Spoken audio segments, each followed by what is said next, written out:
Pra pegar aqui. Senadora, cara, você foi a primeira e única mulher a estar de frente da CCJ, não é? Eu confesso que eu não sei exatamente qual que é o trabalho da CCJ. O que faz a CCJ? Bom, primeiro, Igor, dizer, mais uma vez agradecendo a oportunidade de estar aqui e já pedindo paciência a todos que estão nos assistindo, dizer que eu tive muitas primeiras vezes na minha vida. Espera, presta atenção que eu vou explicar o que é isso. Tá. Vamos com calma. Sem saber e de nada, não foi nada proposital na minha vida. Eu virei a primeira mulher prefeita da minha cidade natal, Três Lagoas, que é divisa aqui com o estado de São Paulo. Fui reeleita prefeita, com mais de 70% dos votos. Fui a primeira vice-governadora do meu estado.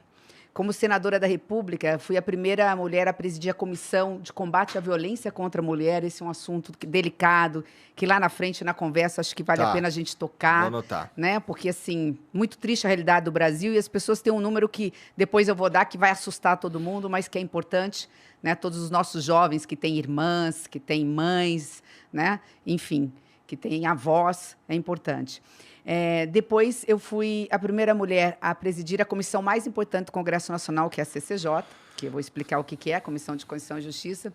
A primeira líder da bancada do MDB, a primeira líder da bancada feminina e a primeira mulher a ter coragem em 198 anos de história do Senado. O Senado vai fazer quase 200 anos, como a nossa independência, a ter coragem de ser candidata, uma mulher candidata à presidência do Senado e, portanto, do Congresso Nacional.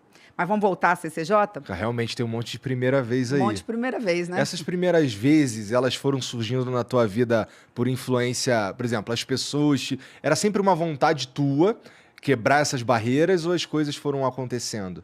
Um misto de cada coisa. Primeiro que eu nunca me imaginei desse lado do balcão, né? Eu sempre fui um ser político. Sempre, porque eu tenho um pai que fez política a vida inteira, morreu dentro da política. Aos 5 anos de idade, meu pai foi eleito prefeito e não parou. Então, eu via na figura masculina do meu pai alguém que era um ser político e eu fazia política nos bastidores. Quando eu tinha 14 anos, eu sou bem mais velha que você, por isso que eu falei que você denunciou a idade, com esses planos reais da vida, eu pedi autorização para minha mãe, eu tinha 14 anos, para ir para as ruas lutar por direta já, por democracia. Eu era daquela que ligava o som, que segurava a bandeira, que empacotava santinho para poder distribuir, que ajudava as mulheres a serem candidatas. Então, eu fazia... Mas eu comecei a dar aula muito cedo. Você falou de números, comecei a dar aula praticamente em 1992. Eu tinha 22 anos de idade, eu estava no banco de uma universidade dando aula, porque eu entrei na faculdade com 16 anos, me formei com 20 para 21 anos, na Universidade Federal do Rio de Janeiro. Sim. E cheguei no meu estado, comecei a dar aula. E eu dava aula de direito público, como é que se administra um estado, um país e uma cidade. Depois de um tempo, as pessoas começaram a falar para o meu pai, mas peraí, ela tem veia política, faz ela ser candidata, faz ela ser candidata. E eu, por timidez, eu falei, não, esse negócio não é para mim.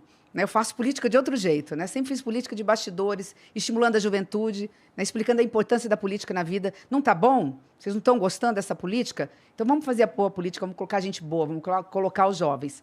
Bom, então, depois de mais ou menos uns 8 anos dando aula, as pessoas falaram assim, fala para sua filha ser candidata. E eu atrasei 4 anos a minha entrada na vida pública, que eu disse para meu pai, eu não sou candidata, eu não vou fazer política. Depois de 4 anos, Tu deu aula um tempão, não é? Dei aula 12 anos. Isso, 12 anos. Em todas as faculdades de direito do meu estado. Depois de 4 anos, como uma boa filha, acabei cedendo à vontade. Falei, tudo bem, vou ser candidata. E virei deputada estadual. Depois virei a primeira mulher prefeita da minha cidade natal. E aí veio nesse processo. Entendi. Né? Então, foi uma constante. Mas, assim, a partir daí, quem não quis parar mais foi eu. Quer dizer, depois que eu virei prefeita da minha cidade, vi a responsabilidade, fui reeleita prefeita. E reeleita com índices bem altos, mais de 70% dos votos. Eu tive a oportunidade de ser talvez uma das únicas cidades do Brasil que colocou naquele momento uma mulher de vice. Então, eu fui candidata a prefeita na minha reeleição, nós estávamos tão fortes que eu coloquei uma mulher de vice naquela época e fomos eleitas. E o meu município, por conta disso, ficou praticamente 4 mandatos sendo governado por mulheres. Então, assim, fico muito feliz com isso.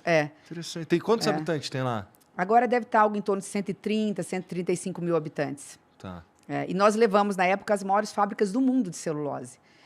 Eu fui considerada a prefeita da indústria, da geração de emprego, por muito tempo no estado de Mato Grosso do Sul. O que tu atribui...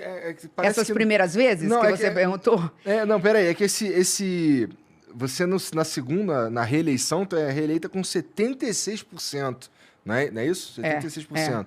A que tu atribui, assim, toda essa galera gostar tanto do teu trabalho? Muito suor.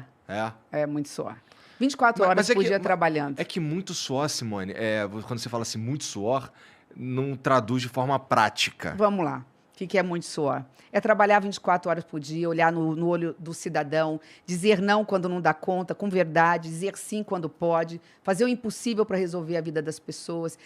Minha cidade, quando eu peguei a prefeitura de Três Lagoas, estava quebrada. Então, havia se passado 10 anos sem se fazer uma escola, 10 anos sem se construir uma casa popular.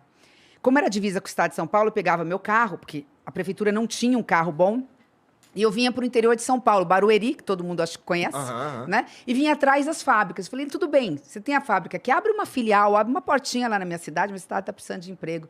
Nós temos termoelétrica, nós temos hidrelétrica, é proximidade com o estado de São Paulo, estrada duplicada. Vamos lá, vamos conhecer. Tem energia em abundância, que era da CESP. E eles iam. A cada 10, um ficava. Vou abrir uma porta, vou gerar emprego aqui. Então, quando a gente levou a indústria para a cidade, fez toda a diferença. Começou a entrar dinheiro em caixa, porque a indústria paga imposto, e a gente transformou esse dinheiro, esse imposto pago, né, fizemos a multiplicação do pão. A gente conseguiu realizar o sonho das pessoas. Eu fui a prefeita, quando eu terminei, até então, que mais tinha feito casas populares, que mais fez escolas, que mais fez creches, que mais fez clínicas públicas de saúde. Construímos clínica de saúde da mulher, clínica de saúde de pequenas cirurgias, clínica de saúde de ortopedia, da criança, enfim. A que mais gerou emprego, a que mais aumentou a renda, a que mais fez áreas de lazer, enfim, a que mais fez asfalto, que mais fez drenagem. Até então, porque agora, graças a Deus, os outros prefeitos foram melhores do que eu, que é isso que a gente quer. O que é interessante você falar isso, assim, porque geralmente os políticos batem nos outros políticos. Não, de jeito nenhum. Eu sou professora, antes de tudo. Eu falo assim, que tem 3 momentos que marcaram muito a minha vida. Muito. Que me transformaram no ser melhor do que eu sou. Todos nós nascemos como crianças egoístas, né? Egocêntricos. Ainda mais numa casa que não falta pão. Na minha casa nunca faltou pão. Mas eu tive 2 grandes valores dentro da minha casa. Meu pai, com espírito público, um homem público com 40 anos de vida pública, nunca teve uma mancha na vida dele. E minha mãe, muito religiosa. Então, ela dizia assim, minha filha, ninguém é feliz vendo a infelicidade dos outros.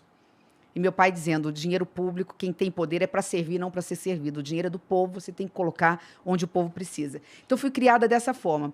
Mas tem 3 momentos na minha vida que eu acho que me transformaram para melhor, enquanto ser humano. Um foi sala de aula, professora. Só é bom professor quem é altamente altruísta. Quer dizer, é uma redundância, né? Isso, acabei de falar uma besteira aqui. Quem é altruísta, você como professor de inglês sabe disso. Você tem que se doar, porque se você não se doa, se você não se entrega, você não é um bom professor. Então, isso mudou. Você não consegue criar uma conexão com teus alunos, né? E o segundo momento foi a maternidade. Ser mãe... isso muda todo mundo. Muda. Mudam como pai, como mãe, mas como mãe eu acho que é por conta daquela coisa umbilical, eu não tenho a menor dúvida que para mãe é ainda mais eu não sei, porque para mim mudou a minha vida mesmo. Mas a mãe, nossa, as transformações da mãe são inclusive físicas, né? Você já é pai, então? Sou pai de 2. Olha, eu tenho 2 também. Então, é que para mulher, de fato, né? É inclusive físico. Nesse momento da maternidade, eu comecei a sentir a dor de outras Marias, de outras mães. Eu tenho 2 Marias dentro de casa, minhas filhas, de outras mães. Então, assim, eu sei o que é a fome de um filho. Quando eu dava de mamar e estava voltando do trabalho e tudo mais, Maria Fernanda está chorando de fome, Maria Eduarda precisa... Eu senti, eu queria 10 minutos, né, de atraso para dar de mamar. Aí a gente fica imaginando o que é a dor hoje de uma mãe que não tem o que dar de comer para o seu filho. Elas são próximas, as 2? 3 anos de diferença exatas.